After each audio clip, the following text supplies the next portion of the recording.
Bismillahirrahmanirrahim. Assalamualaikum warahmatullahi wabarakatuh. Innal hamdalillah nahmaduhu wa nasta'inuhu wa nastaghfiruhu wa na'udzubillahi min sururi anfusina wa min sayyiati a'malina. May yahdihillahu fala mudhiyalah wa may yudhlilhu fala hadiyalah. Asyhadu an la ilaha illallah wa asyhadu anna Muhammadar abduhu wa rasuluh. La nabiyya ba'da amma ba'du.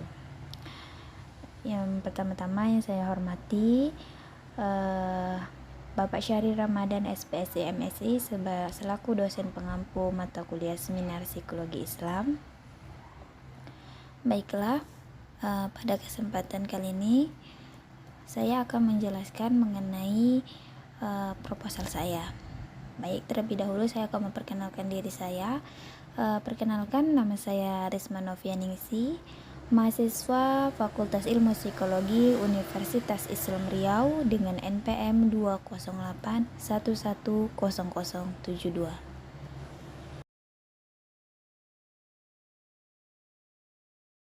Baiklah, yang selanjutnya itu kita memasuki ke bagian kedua, yaitu materi pembahasan. Di sini terdapat beberapa materi pembahasan yang akan saya jelaskan nantinya. Yang pertama itu ada bagian identitas yang sudah saya jelaskan tadi di awal. Yang kedua itu ada latar belakang yang bersama dengan permasalahan proposal, baru ada rumusan masalah mengenai tujuan-tujuan penelitian, teori, definisi teori, dan aspek jenis penelitian meliputi variabel, lokasi penelitian, subjek penelitiannya, teknik pengumpulan data, dan analisis data. Setelah itu juga ada model atau pola metode dalam penelitian psikologi Islam.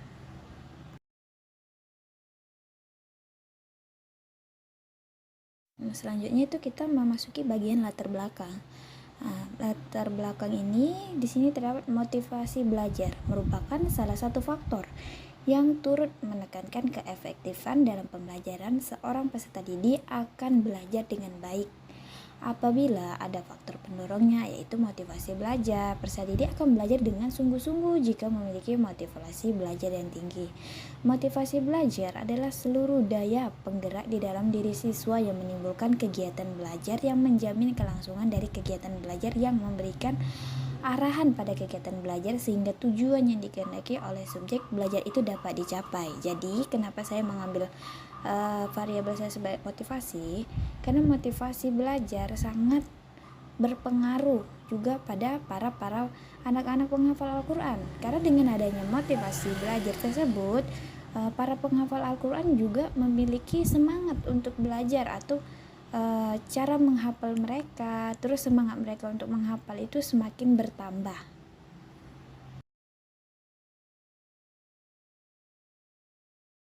Baiklah, selanjutnya itu ada rumusan masalah. Rumusan masalah itu adalah dimana kita mencari atau dalam suatu penelitian itu sesuatu yang ingin kita ketahui, yang ingin kita teliti. Dan dalam proposal saya ini saya memiliki 5 rumusan masalah. Yang pertama itu apa hal yang mendorong timbulnya suatu perbuatan untuk menghafal Al-Quran. Terus yang kedua, apakah motivasi sangat berperan pada pencapaian tujuan yang diinginkan. Yang ketiga, bagaimana motivasi berfungsi sebagai penggerak untuk meningkatkan motivasi dalam menghafal Al-Quran. Yang keempat, apa saja motivasi belajar yang mempengaruhi kemampuan penghafal. Yang kelima, apa saja hal yang mempengaruhi keberhasilan dalam menghafal Al-Quran. Jadi, rumusan masalah saya ini ada 5 yang nantinya saya akan kembangkan atau saya teliti agar saya mengetahui apa saja sih yang bisa mempengaruhi para penghafal Al-Quran. Apakah motivasi belajar ini sangat berpengaruh terhadap para penghafal Al-Quran.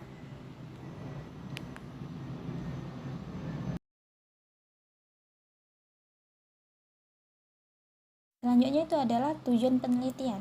Jadi apa gunanya tujuan penelitian saya kali ini adalah tujuannya adalah untuk mengetahui bagaimana motivasi belajar itu bisa mempengaruhi pada penghafal Al-Quran.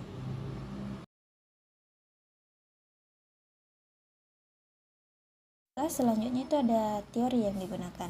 Baik, dalam proposal saya kali ini saya menggunakan beberapa teori, diantaranya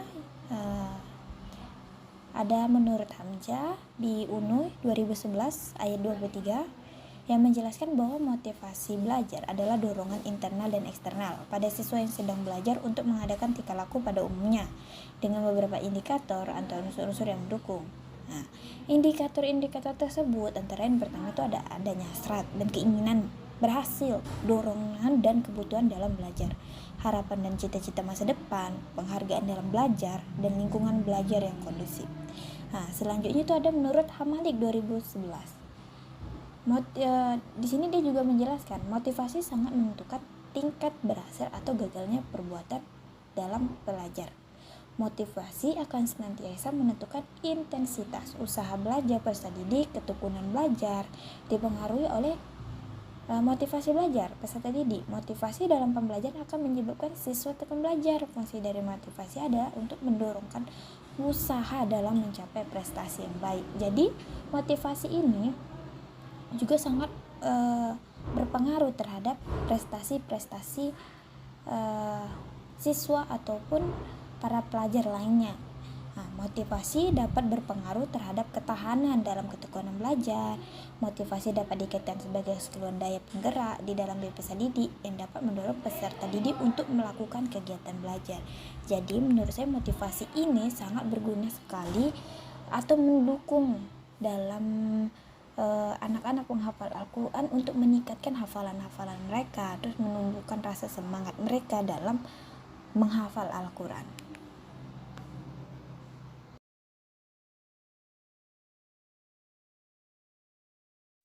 Baiklah, selanjutnya itu terdapat aspek-aspek. Nah, dalam proposal saya kali ini saya menggunakan aspek dari teori Omar Hamalik, di mana menyebutkan fungsi motivasi itu meliputi satu, mendorongnya timbulnya kelakuan atau suatu perbuatan. Yang kedua, motivasi berfungsi sebagai pengarah, artinya mengarah pada perbuatan dan pencapaian tujuan yang diinginkan. Yang ketiga, motivasi itu berfungsi sebagai penggerak, artinya sebagai motor penggerak dalam kegiatan belajar.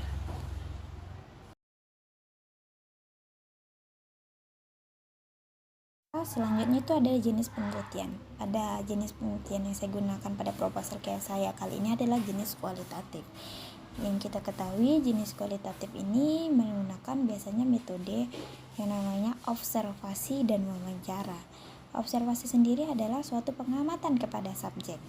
Nah, jadi sebelum kita melakukan wawancara, kita akan melakukan observasi terlebih dahulu. Kita melakukan pengamatan terhadap subjek yang akan kita teliti nantinya.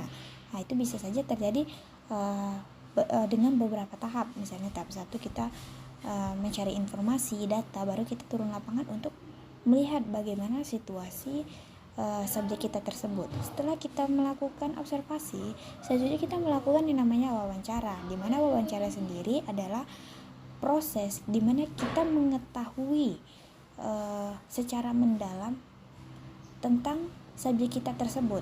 Nah, dan kali ini pada penelitian saya memilih atau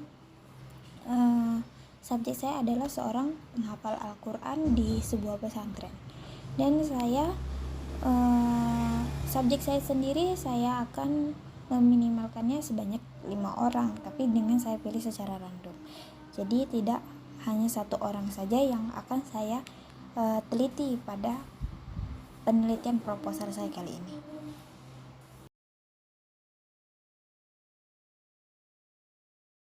Selanjutnya itu ada subjek, lokasi, teknik pengambilan data, dan analisis data.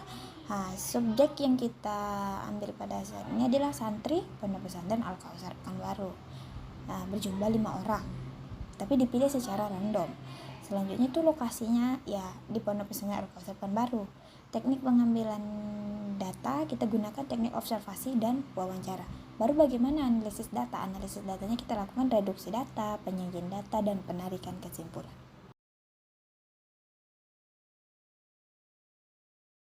Selanjutnya, model penelitian psikologi Islam seperti apakah yang saya gunakan dalam proposal saya kali ini?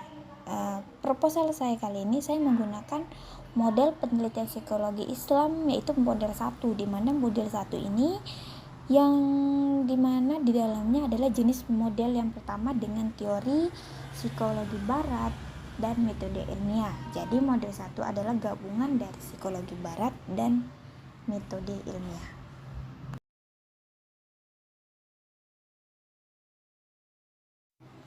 Baiklah, cukup sekian penjelasan dari proposal saya. Apabila ada kata-kata yang salah, itu datangnya dari saya, dan jika ada kata-kata yang benar, itu datangnya dari Allah Subhanahu wa Ta'ala.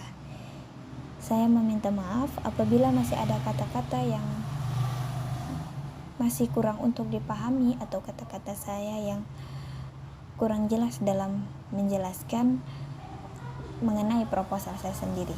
Terima kasih. Saya akhiri dengan wassalamualaikum warahmatullahi wabarakatuh.